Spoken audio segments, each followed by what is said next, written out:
పుట్టి మానవులకు యదుభూషణ అలజాతికి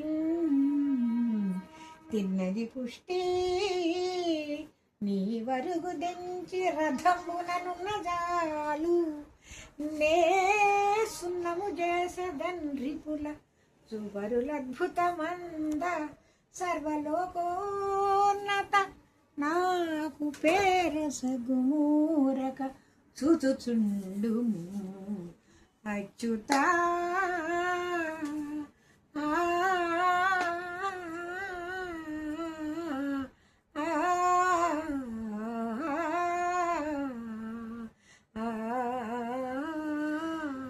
అట్లన్నారా?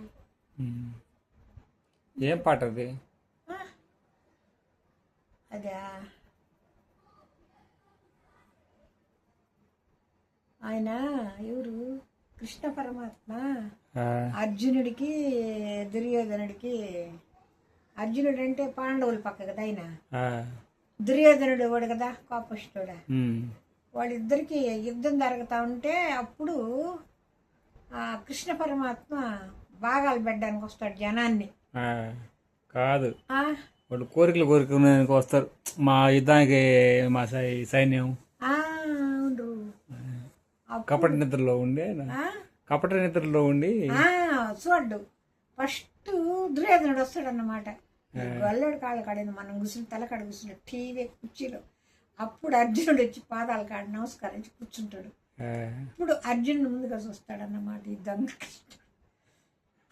అప్పుడు లేసా ఎక్కడ నుండి రాక ఎల్లరూ సుఖులే కదా, యశోభాక్కులు నీదు అన్నలును, భవ్య మనస్కులు నీదు తమ్ములున్, చక్కగనున్నవారే భుజశాలి రుకోధరుండగ్రజాజ్ఞకున్, చక్కగా నిలిచి శాంతుగతి తాను జరించునే తెలుపుము అర్జునా.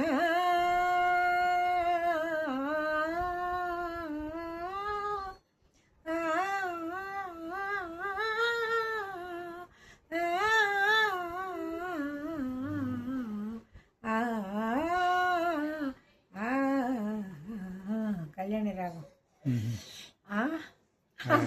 అంతకుముందు కూర్చొని ఉంటాడు తలకాడదు.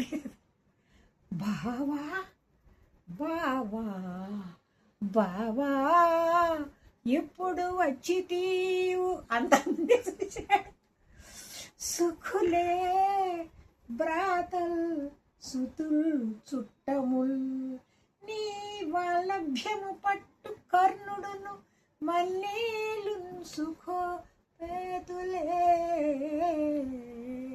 నీ వంశోన్నత గోరు భీష్ముడును, నీ మేల్గోరు ద్రోణాది భూదేవులు, సేమమై నెసంగుదురే నీ తేజంబు హెచ్చించుచున్ బావా.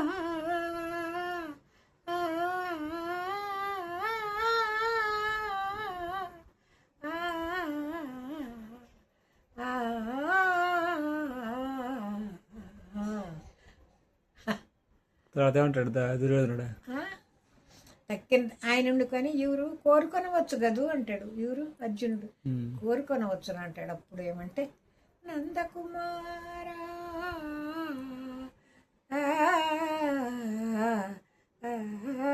యుద్ధమున నా రథమందు వసింపుమయ్యా, మధ్యందిన భానుమండల విధంబున నీదగు కల్మి చేసిన చందనముప్పుగా రిపు సంతతి తేజము తప్పుగాక, నీ విందును ఆయుధము దరికే ఏగమి ఒప్పుగాక కేశవా.